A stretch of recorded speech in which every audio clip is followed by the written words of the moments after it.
No, it wouldn't allow me.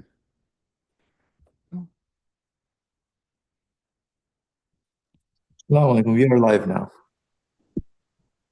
No, it wouldn't allow me. Okay. Assalamu alaikum. We are live now. السلام عليكم ورحمة الله. أعوذ بالله من الشيطان الرجيم. بسم الله الرحمن الرحيم.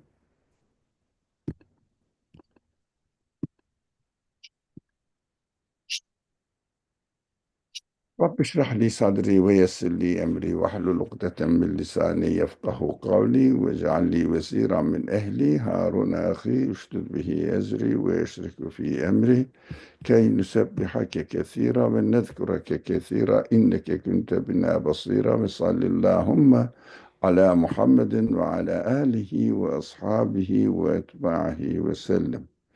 ربنا اغفر لنا وارحمنا وأنت خير الراحمين آمين والحمد لله رب العالمين. Inshallah, we will continue studying this beautiful story of the Prophet Job in the Quran, and just would like to hear what Anne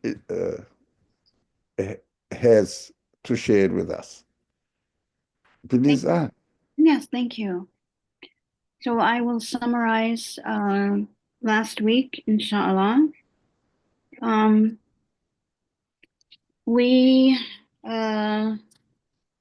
started the fourth point, continuing the understanding, the understanding of pain and how we can view it to our advantage.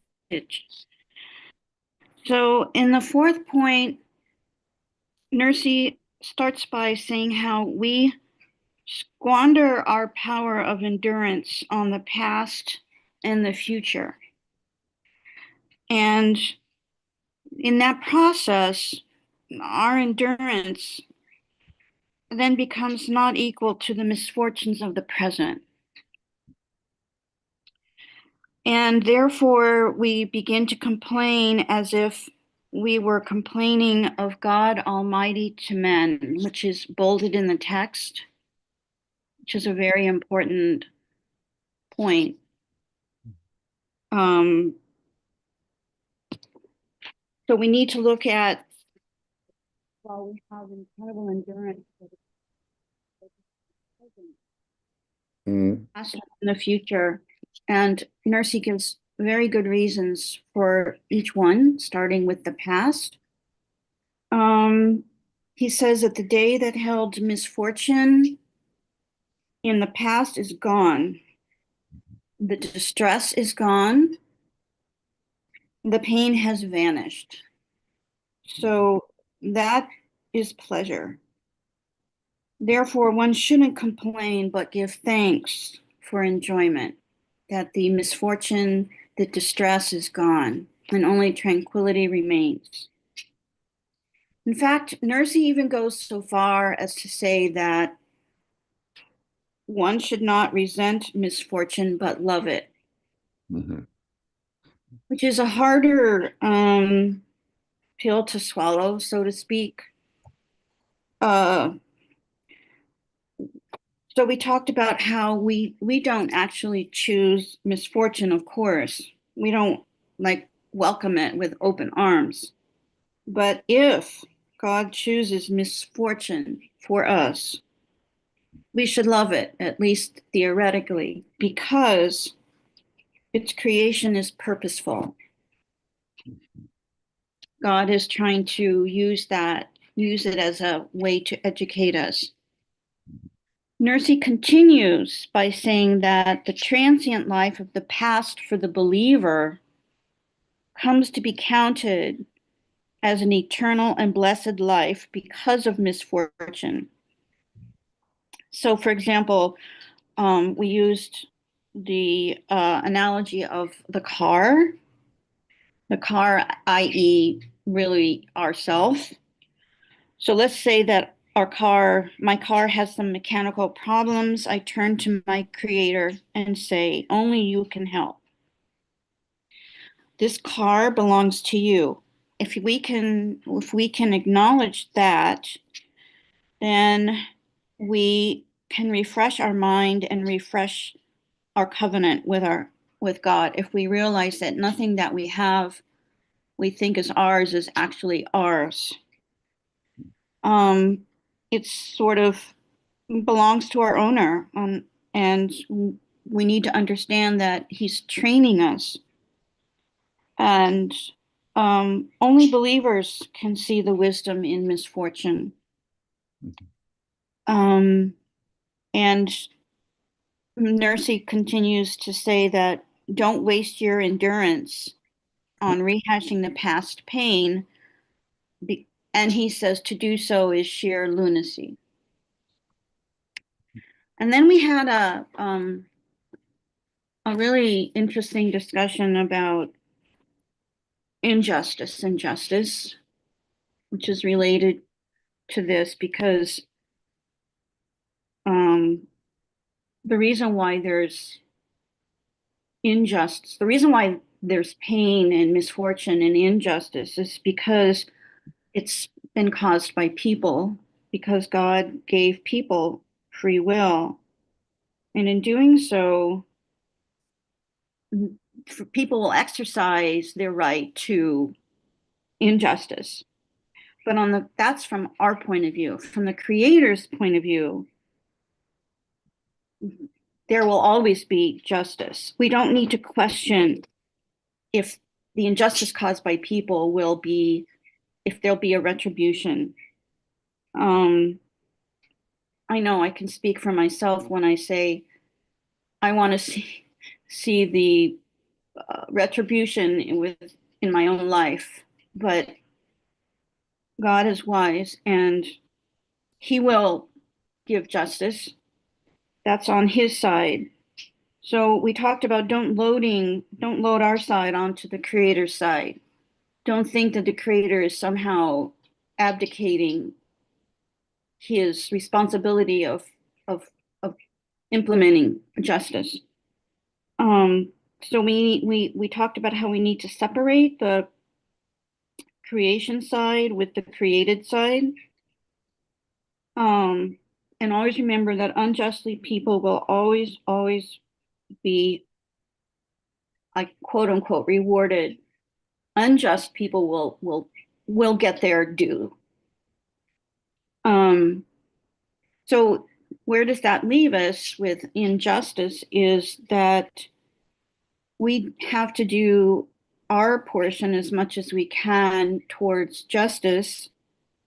And we concluded with this wonderful Islamic saying about when you're angry with unjust people, take the arrow and point it in the right direction.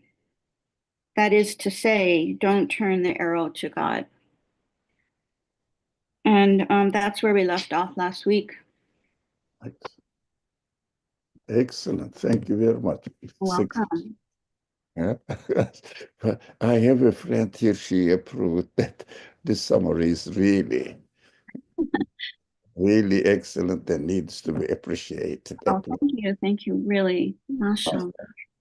I'm very pleased that you are carefully following the discussion and taking your notes. Yeah, excellent. Thank you. So we usually, as you said, we usually don't notice that while I am complaining about any kind of misfortune, according to my understanding or from my perspective, we don't notice that we are complaining God, who is the creator of this, to whatever we call it in misfortune, to people, as if we are complaining God to people. Look to God, what he did me. You know, he is not a good God, as if. You know. But we have to see the wisdom, as you said, as we discussed last week, I believe, the two sides of it. My relationship with the misfortune, I have to take care of it. But at the same time, I have to see the Creator's wisdom, the Creator of the wisdom. And as Anne said, if someone doesn't believe in God, they wouldn't really try to see the wisdom in the creation of the things because, according to their understanding, the creation is realized by itself or by blind nature, unconscious nature. So how can they or try to see the wisdom in the creation of unconscious nature? So it doesn't make sense. So another thing is Anne said, but I was also taking what Anne was saying in notes, the important things that uh, uh, Anne mentioned. Really, if someone doesn't believe in God, there's no way for this person to believe that our spirit exists and definitely doesn't die. So our spirit doesn't die means my body dies, but I am alive. It means when I see that the people dying or I'm going to die, I will say my body is going to die, so I wouldn't bother about myself. That no, I don't say I'm going to die. My body is going to die. As if Anne gave the example we mentioned last week. My body, my car.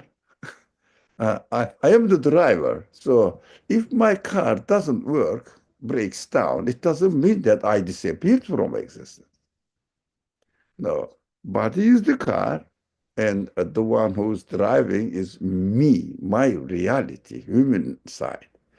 So if someone doesn't believe in spirit, if he says that I consist of only body, I keep repeating this point, I know, but this is so essential. We have to understand the mentality of deniers. They cannot bear what's going on in this world. They say it is just injustice. The world is full of injustice. And that's correct. I don't disagree with them.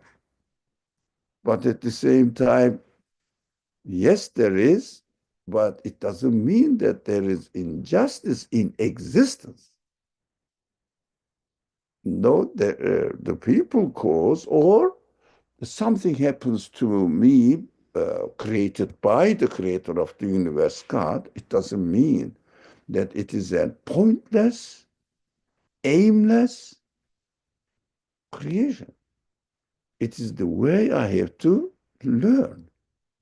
I have to learn who I am and who my creator is. That's what we should be careful about talking about uh, God's creation. But what happened in the what is happening in the universe usually out of the actions or preference of the people. Of course, they are free. Human beings are free. So everybody will choose and take their due responsibility. So in the hereafter, if someone doesn't believe in God, cannot believe in hereafter. Let's do it in this way. If someone doesn't believe in the fact that he has spirit, human side, different from body, he doesn't see the wisdom in creation. Because he will say the universe consists of only matter, but it is automatic, naturally developing by itself. So there is no way for this person to look for the evidence in creation. So he cannot believe in God. If someone doesn't believe in God, cannot believe in the hereafter. Because why? There is no reason. He reduces existence to body only. So they are more concentrated on only bodily satisfaction. That's why they say, make your day the best and enjoy your day. That's the slogan. Why? Because body lives in day, but human spirit lives in eternity, infinite. So if someone doesn't believe in the hereafter, definitely for them, there is no way to solve the problem of injustice. They call it evil existence. We have to understand this. If someone doesn't take the reality of the hereafter, there is no way to solve the problem of injustice. There is no way. We have to appreciate it. But what is wrong? Not seeing because they see the things in justice. No, it is not wrong. It's correct. There are many injustice, especially uh, caused by human beings, arrogant human beings. There are many. But they cannot benefit from this creation because they don't see any wisdom in it and they don't believe in the hereafter. If someone doesn't believe in the hereafter, they wouldn't say that I am being tested here with my free will, or I am being educated here with my free will, and bad actions are presented there, demonstrated to me that I don't like them. Good actions are presented again in the world, and my feelings approve them.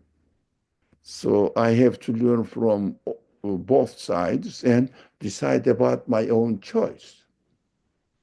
That is how we have to solve the problem of injustice, but only looking in the wisdom in creation and real understanding that in the hereafter definitely everything will be taken care of by the one who created the universe.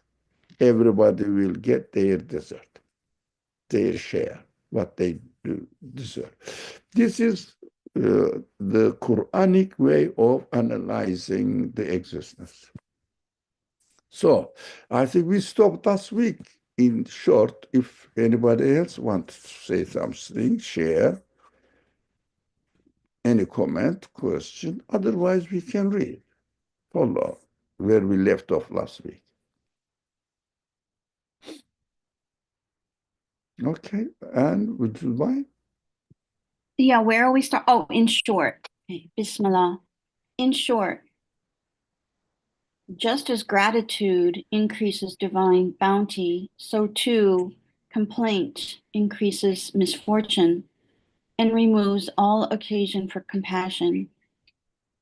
During World War I, a blessed person in the city of Erzurum was afflicted with an awesome disease. I went to visit him, and he said to me, complaining bitterly, I have not been able to place my head on the pillow and sleep for 100 nights. I was much grieved. Suddenly, a thought came to me, and I said, Brother, the 100 difficult days you have spent are now just like 100 happy days. Do not think of them and complain. Rather, look at them and be grateful. As for future days, since they have not yet come, place your trust in your compassionate and merciful Lord. Do not weep before being beaten. Do not be afraid of nothing. Do not give non-being the color of being. Think of the present hour. Your power of patience, patient endurance is enough for this hour. Do not act like the maddened commander who expects reinforcement on his right wing by an enemy force deserting to join him from his left, and then begins to disperse his forces in the center to the left and right before the enemy has joined him on the right. The enemy then destroys his center, left weak with a minimal force. Brother, do not be like him. Mobilize all your strength for this present hour and think of divine mercy, reward in the hereafter, and how your brief in transient life is being transformed into a long and eternal form. Instead of complaining bitterly, give joyful thanks. Much relieved, he said, "Praise and thanks be to God. My disease is now 1/10 of what it was before."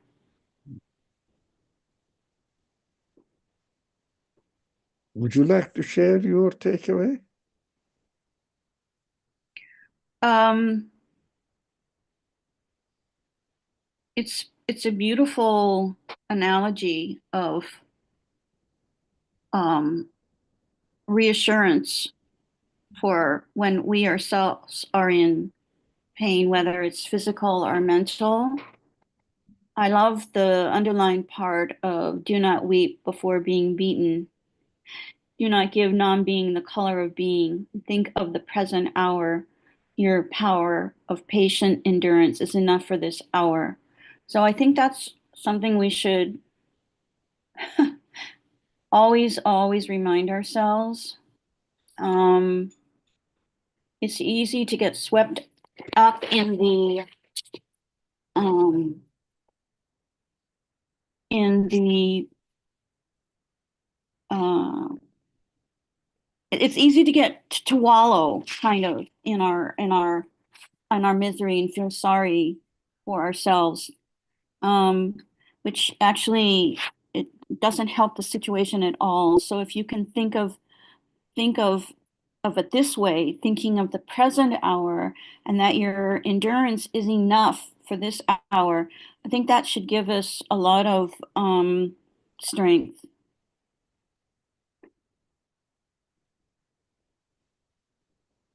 Those are my thoughts. Thank you. Thank you. Anyone else?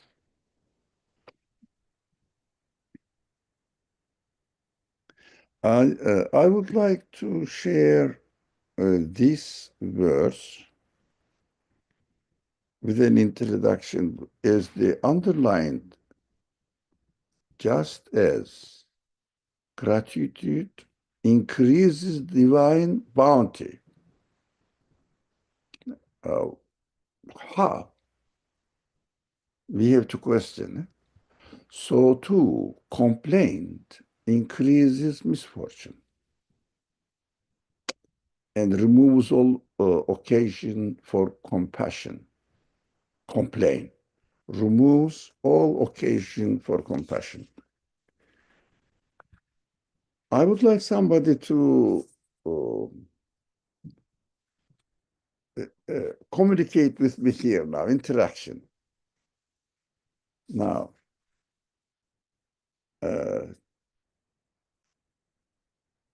if somebody asks you or tells you, say, "Excuse me," you stop, and he says, "I am a foreigner here," or for some reason, "I am broke and I have no food. I haven't been eating for 2 days. Can you give me some food or some money?" Of course, you may not trust this person first, of course. Excuse me.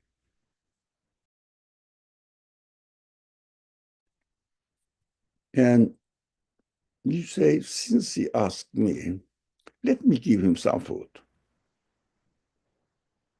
And give the food to this person. And as soon as he grabs the food, he just swallows it. Eats. You know that he is really genuine. He hasn't been eating. Now, okay, you gave, and he just finished everything in the plate. What do you feel afterwards? That's it. You gave the food, he ate it and finished it. And how do you feel afterwards? Can you share your feeling? Well, you must feel gratitude and compassion. You have to. So, Yeah, do You want to do as much as you can. Afterwards, give more. Would you like to give more food to him? Oh, yes, I think there's also a comment in the chat box. Yeah. Yes. You want to give more? Yeah. And maybe give some more money as well. You know, you may be full now, but I don't know whether you will be again. You will have the opportunity to eat something. Take this money as well.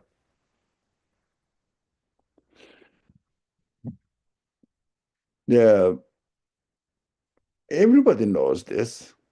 There is no way that, and it doesn't depend on whether you are a believer in God or hereafter or not. It's a human thing. Every human being. Is it correct? Yeah, my friend says it's correct as well. It happened to me once, and I wasn't with the person. I gave the food, and I wasn't with the person. But I found that the plate was completely cleaned and nicely put in the trash can. Afterwards, I looked for this person. I was late. Apparently, he's gone. I looked for him. I looked for him. No, it was a lady. I looked for her, couldn't find. I was so disappointed. I want to give more money to help her. It is so human. What does it mean here?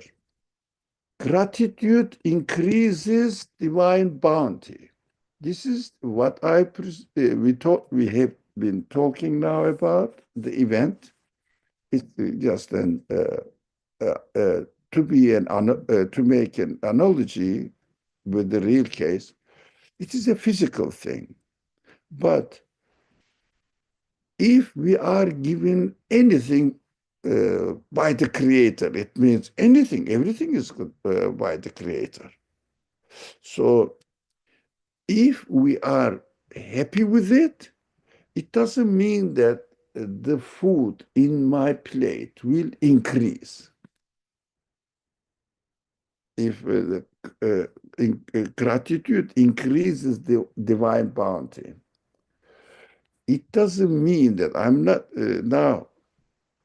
I'm not expecting in physical increase, but my feeling when I am giving something, whether I am uh, de definitely in need of it, or just I am given, created by God, and I am given. If I am happy with this, whatever He created for me, if I say, okay, you gave me, let's say, one plate. Thank you. You are so generous. I am appreciating it now because I'm being grateful. Yeah, you take care of me. You are the one who created it. It means you know me. And you start feeling that the one who created you and the thing that he is presenting to you is a generous one. He doesn't have to create, but he is creating. He created you and really provided whatever you did. What you want, you have a positive attitude towards the creator.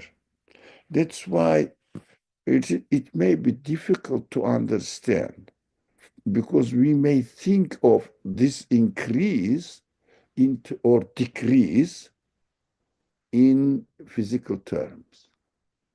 But the Quran says not definitely and necessarily in physical sense, physical increase, but your enjoyment of it. Somebody believes in the creator, everything is deliberately created. When he is given something, one plate of food, if he realizes, a believer realizes that it is given to him freely, created for him freely. So how this person feels, my creator is the one who takes care of me. He knows I need it. He's providing it. He gave me this much now, but your heart opens to the absolute creator who knows you. You are always having a positive attitude for the future. This positive attitude causes in you enjoyment, pleasure. Definitely, I will try my best, and I am absolutely sure my Creator is going to take care of me. If only I ask Him to give me by whatever is needed to do. With a positive, it means with I attitude, is it called? For having hope for the future, optimism. Yeah, you will have an optimist attitude. For example, you have a test tomorrow or anything, and simple example, you concentrated on the page and learned one page and said, oh, I learned now. Thank God he enabled me to learn. But there is another page to be learned. What do? Next page as well, I can learn. Positive, optimist, optimist attitude, as you said. But the one who doesn't recognize God, he will say, I tried and I learned now, and I don't know whether I will have time or another opportunity for tomorrow. His feelings don't look for opportunities to go ahead with the second page because by chance he happened to have the chance, according to him, to learn one page. Another page, I don't know whether chance will happen or not. It is not sure. It is not a conscious action. So he cannot be as optimist if he doesn't really realize that this is a gift from the creator. So this creator is the one who's going to create tomorrow as well, or next moment as well. So this feeling uh, we are experiencing here, whatever is given to us, God says, promises now in the ayah.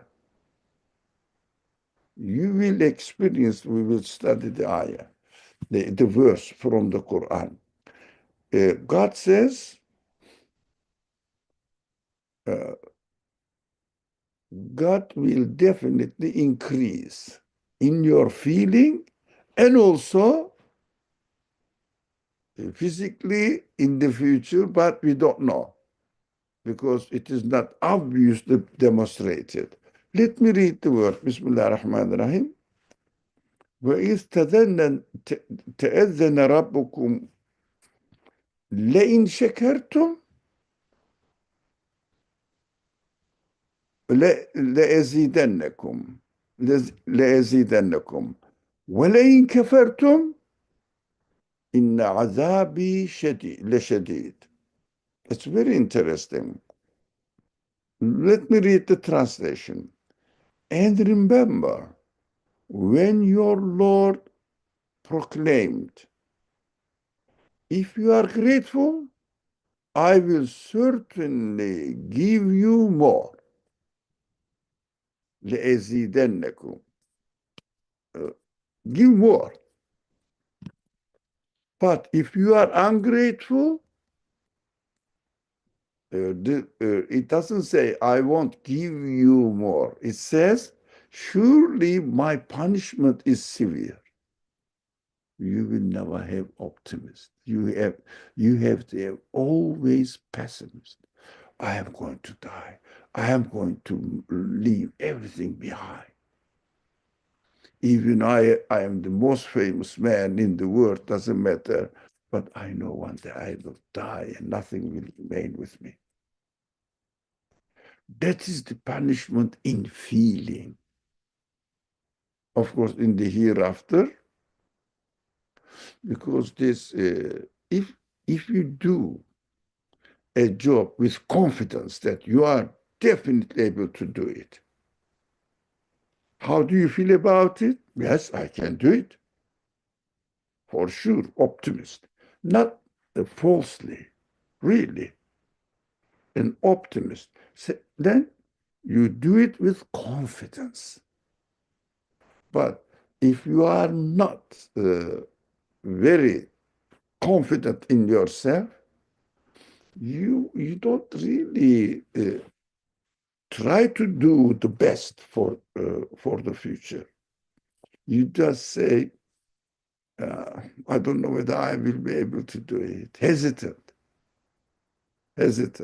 So if you want somebody to do a work in your house, for example, and if you call the person and show the job, this needs to be done, he says, I don't know whether I will be able to do it, but I may try. Or another person says, I spoke a lot, I should cut it. I know the job. This is what I have been doing for years. I can do it. Which one would you employ? The second.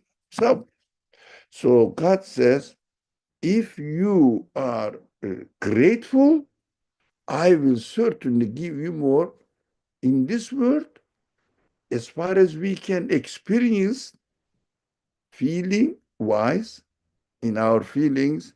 We will have a hopeful attitude, optimist attitude. So that is what God is reminding us. But in physical terms, if we have a positive attitude, definitely you will be going forward with, going ahead with hope that you will definitely do it.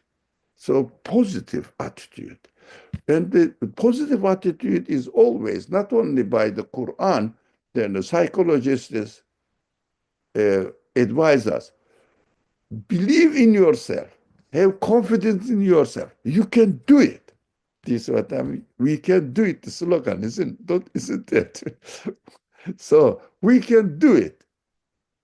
That is also given in this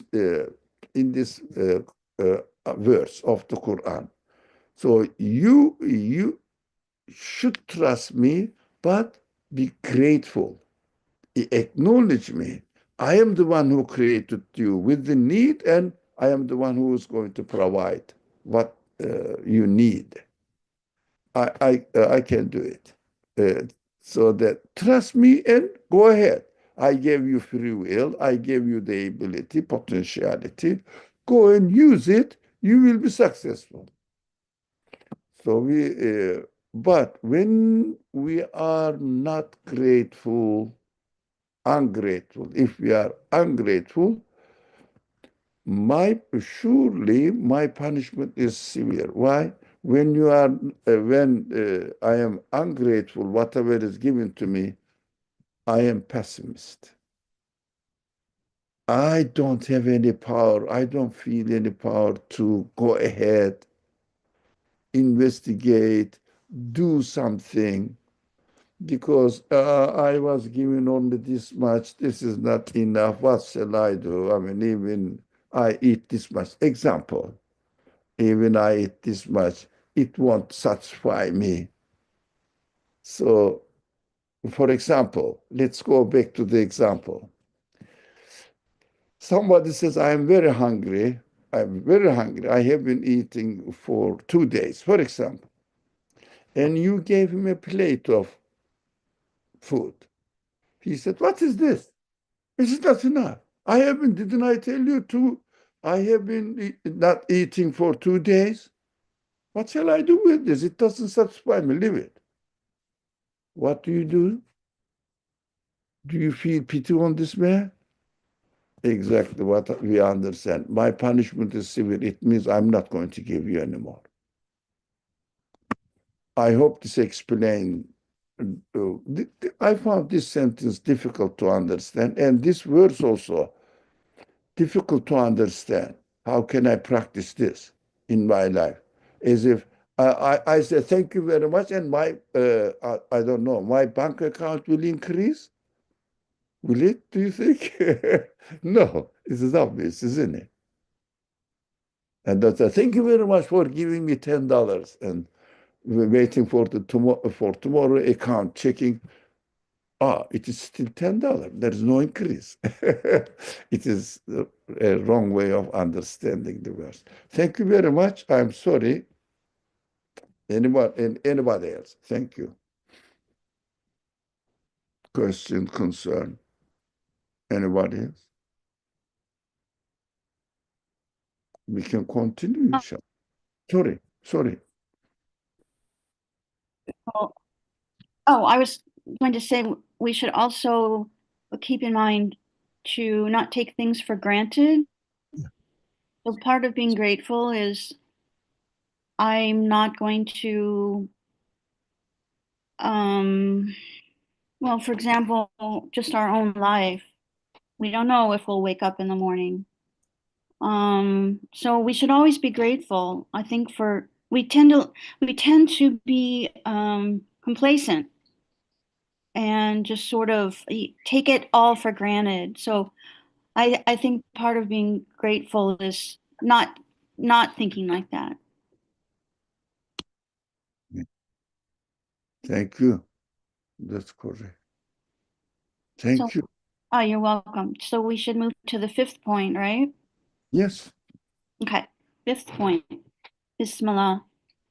Fifth point consisting of three matters. First matter. One should at all times seek refuge at the divine court from misfortune in matters of religion and cry out for help. But misfortunes that do not affect religion in reality are not misfortunes. Some of them are warnings from the most merciful one. If a shepherd throws a stone at his sheep when they trespass on another's pasture, they understand that the stone is intended as a warning to save them from a perilous action. Full of gratitude, they turn back. So, too, there are many apparent misfortunes that are divine warnings and admonishments, others that constitute the penance of sin, and others again that dissolve man's state of neglect, remind him of his human helplessness and weakness, thus affording him a form of tranquility. As for the variety of misfortune that is illness, it is not at all a misfortune, as has already been said, but rather a favor from God and a means of purification. There is a tradition which says, as a tree drops its ripe fruit when shaken, so do sins fall away through the shaking of fever.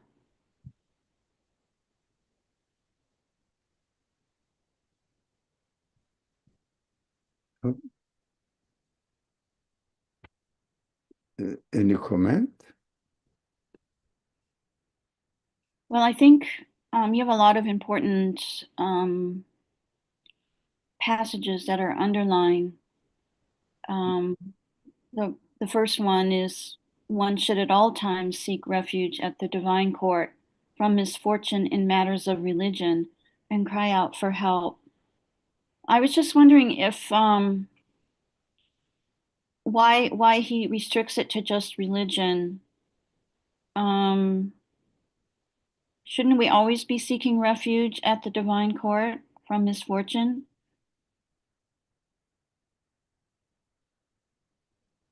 Yes, but yeah, we should. As I know, I'm guessing what you meant. We have to ask God to protect us all misfortunes, but our aim in asking God to protect us from any kind of misfortune should be concentrated on Not that God doesn't will not give me disease, but when something is given to me that I don't like it, I should be careful not to turn this uh, creation into a means of complaining, God, you did something wrong to me. So this side must be aimed. For example, if you give me the some sort of misguidance, misfortune, whatever it is, uh, don't give me, I may misuse it. And I may not be able to carry it and turn this misfortune into a vehicle, a means of criticizing you, God, criticizing God. So our main purpose should not be that God never should create anything misfortune for me, any kind of misfortune for me. Yeah, we want that it shouldn't happen. That is our relationship with the misfortune. But the purpose here in the fifth point, not from my relationship and the misfortune side of it, but the misfortune and its creator, God side of it. I have to pay attention more on the creation of misfortune and its creator. So through the creation of misfortune, I should not turn this creation into a complaint. Maybe we may say, no, I thought God was merciful, but it's so unbearable. Maybe he may not be really merciful. Or even it is not created by God then. This is what I mean. It goes this way. Our main concentration must be on the relationship with the misfortune and its creator, God. Now I saw Fatima hand, and please go ahead. Assalamu alaikum. Yeah, Alec, I wanted to comment a little bit. Um, like Ann said, there's a lot to take in, but what I really liked or enjoyed from this portion was like our relationship with the warning and the misfortune. It's like in the beginning, um, the idea of seeking refuge for misfortune in matters of religion versus misfortunes that do not affect religion. I see like the first one as more something that we recognize as actually harmful because it's something that um like harms our relationship with the creator, when the second point is actually, once we recognize it, it's something that we should treat it with. It's kind of like a good messenger, or like a gift, it feels painful, but it invites you back to your creator. And I love the example where it talks about the shepherd throwing a stone and coming back with full of gratitude. I think sometimes when we don't recognize that the stone is not to beat us, the stone is not to beat us, it's to let us know what is happening with ourselves, or like we transgress either the limits of Allah's commands or our own nature. So I don't know, I love the idea of full of gratitude, recognizing that the stone is a gift and it invites us to turn back. Perhaps our backs were turned away from the creator. So I don't know, I just wanted to comment on yeah, that part. thank you. Excellent explanation, and I agree. For when the teacher uh, uh, asks us to sit for an exam test, I, students don't like it, do they? I remember my school days. We don't like it, but it is good for us. we have to see this side.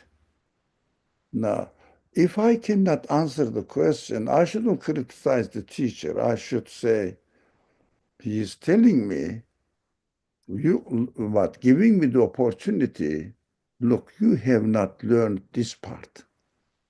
By giving a wrong answer or not giving an answer, the teacher is helping me to recognize what I need to be learning. So it is a warning. Exam should be a means of warning. What I learned, what I didn't learn.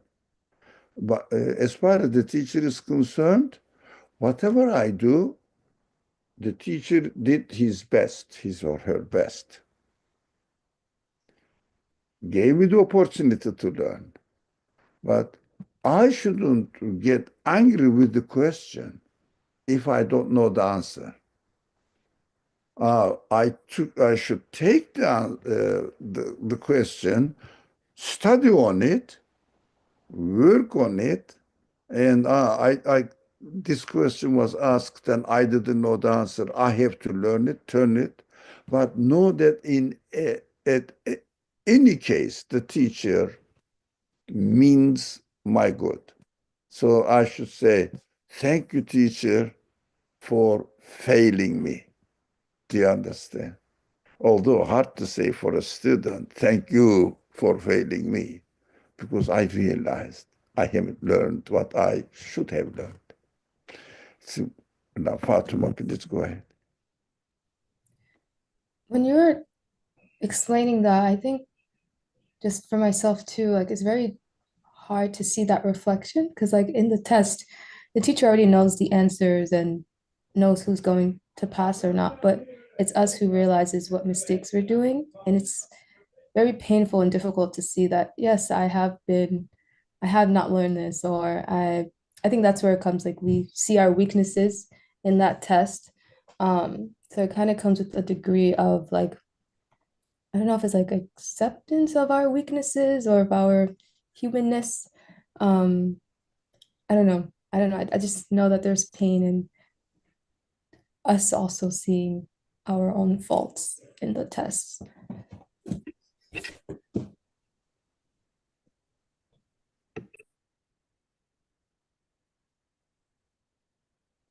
You- Did you understand? I'm asking my friend, did you understand what the sister said? Uh, Look, I couldn't just catch it really properly because there was something wrong with my machine in my ear. So, I understood it as the struggle that we experience yeah, when, you're in that moment and the teacher knows all of the answers and the teacher's the one questioning you. But if you're the one who ends up failing, it's difficult to sort of be in that situation. but we have to try, don't we? So uh, we have to understand the reality that the teacher has no bad intention. While he is the teacher, he's supposed to teach. And he is the creator. He created me freely. Education system is freely. Everything is free. Everything is provided freely. And why, after providing everything freely, will give me some bad or have bad intention? There is no reason. So if God created me with the need of something, and if I'm not given everything, but mostly we have been given mostly 99% of what we need. Only 1% we are struggling with. And we have to try to see the wisdom in it. And we understand the wisdom is to realize what kind of neglect I have been doing. So it is a kind of warning. Yeah. That's why the text says, dissolve man's state of neglect. So if I did something sinful, the penance of sin, yeah, this is in the sin, in the neglect, I have to have something that I shouldn't like it. I should be pleased with it. I should feel the pain for it. That is why the pain is created. Be careful who you are, who I am. I summarized wisdom in creation to learn who I am, who my Lord is, my creator, my owner is. That's what I am created for, in a summary. Very simple. So for the variety of misfortune, that illness is not at all, I'm reading this, as for the variety of misfortune that is illness, it is not at all a misfortune, as has been already said, but rather a favor from God, a means of purification, realizing what is good for me, what is dirty with me. I have to clean it. Now, for example, going to hospital, having a checkup. Why do you have it? What is going on good and what is going on wrong? That's what you have a checkup. So when you realize, this is wrong, and you cannot complain the person who took all this blood test. You cannot complain, doctor, how dare you say me that I have this problem. I have to be thankful. So try to see that the creation is taking place in a wise way. So, as this, do you see, this is narrated as a hadith, as some people question whether it is or its authenticity. So that's what the author says. It's a tradition among wisdom population. This is correct, meaning was correct, but narrators may not be solid enough. But that's why some people question about it. Scholars, of course, not ordinary people like me, the hadith scholars. Now, this says, as a tree drops the ripe fruit when shaken, so do sins fall away through the shaking of fever. Now, when I get disappointed with the result of my tests, it is a kind of shaking. But through this shaking that I realize what I have been doing wrong. That's what we have to grasp, this wisdom in the creation of misfortune. Yes, I am not happy. Can you imagine? A person gets the result and the result is failure and feels happy. Doesn't feel any pain. Horrible, meaningless. He should feel pain so that he will wake up. What I have been doing. Most of the things are created for us to know who we are and what my position is in this world. That is why we have to look, as far as my relationship with the misfortune is concerned, I have to hurry to solve it, to learn. If I am ill, take medicine, go and look for solutions. Hurry, hurry. But when it comes to the relationship side of the creation, illness, for example, typical, simple in, I have to calm down, be patient, and what the reason, wisdom in God's giving this disease to me. Patient. But I'm not patient in looking for solution. I will be patient in understanding the wisdom by putting my trust in his creation, that he is a creator who creates everything with wisdom. Here is the universe. Is there anything who is created in the universe with no reason, no wisdom? He is creating what I don't like, and I call it misfortune. I have to think about it calmly. That is why we have to understand where I am going to be patient. No, I am ill and somebody comes and advises me. No, I have to go. Take an ambulance. And I'm really feeling very bad. Be patient, my brother, be patient. That is misunderstanding of patience. I have to be patient with the creator of the event and understand the wisdom in it. Slowly digest it. But for solution, as far as my relationship with the misfortune is concerned, I should run. Call emergency immediately. There is no patient there. Do your duty. In the school example, if you fail, don't be patient. Just go and study. But as far as seeing the wisdom in the decision of the teacher is concerned, what do you think the teacher is trying to tell me? Let me understand it with a comfortable mind. That is the side of patience. Inshallah, we have to use our patience in the right way. Thank you. I'm sorry, the time is up. Any more comment? Anything else would you like to share? Or now we will go into the Quranic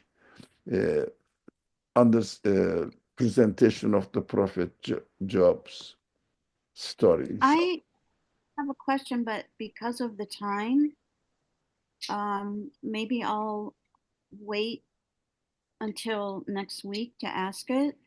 But we can ask the question. If it is not long, then It's long, I think. If you scroll up to the okay.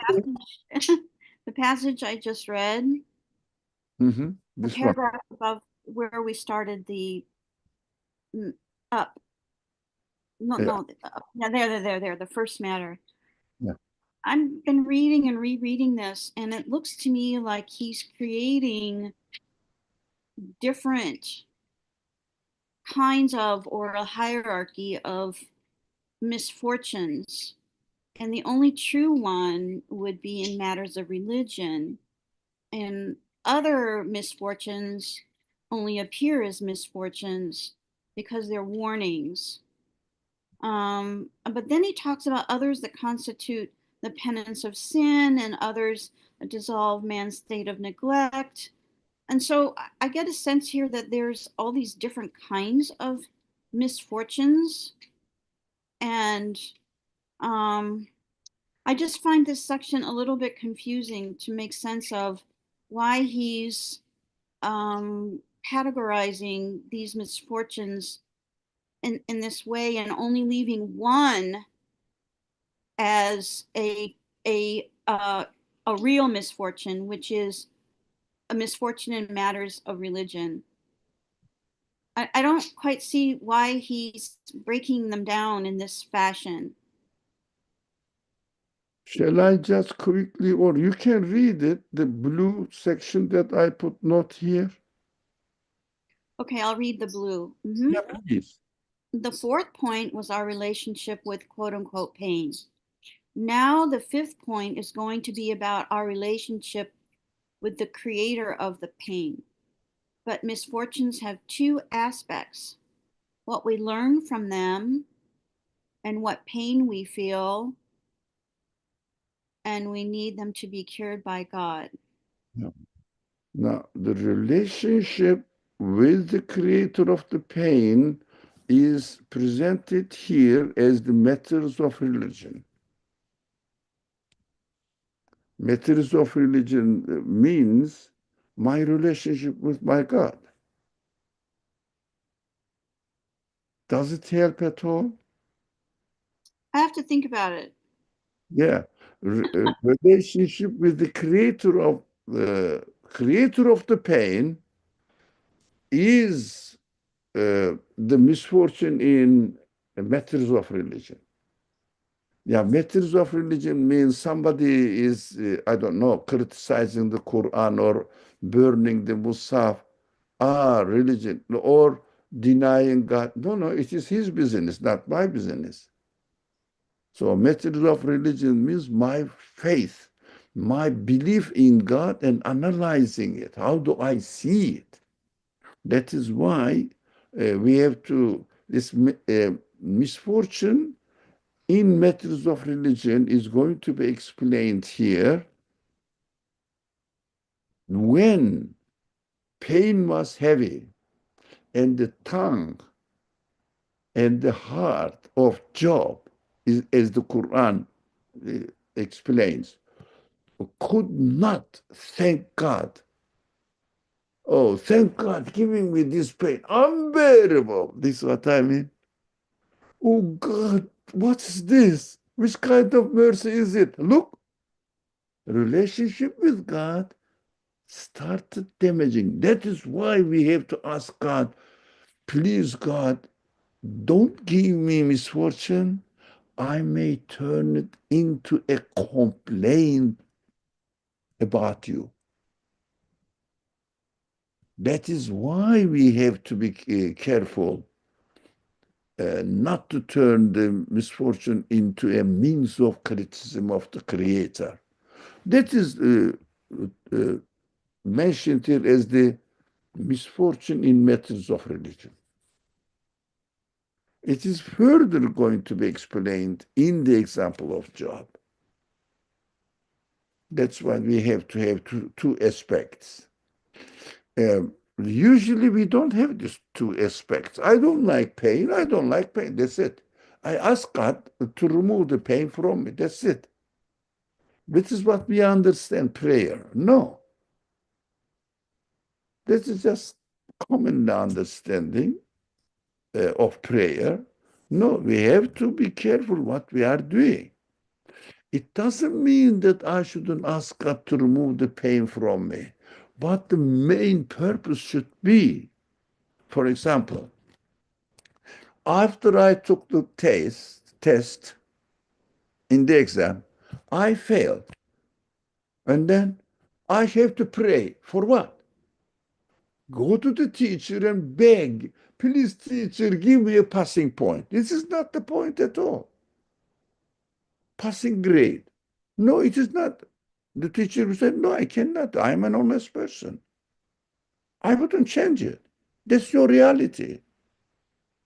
So we should ask the teacher, if we don't understand the wisdom in taking the test,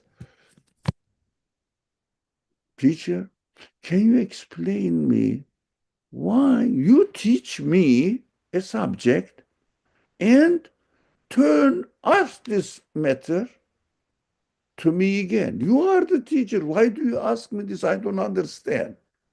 Teacher says, I am giving you the opportunity to realize what you have learned, what you have missed, you haven't learned, so that you will check yourself. I am doing a favor for you by giving you a test.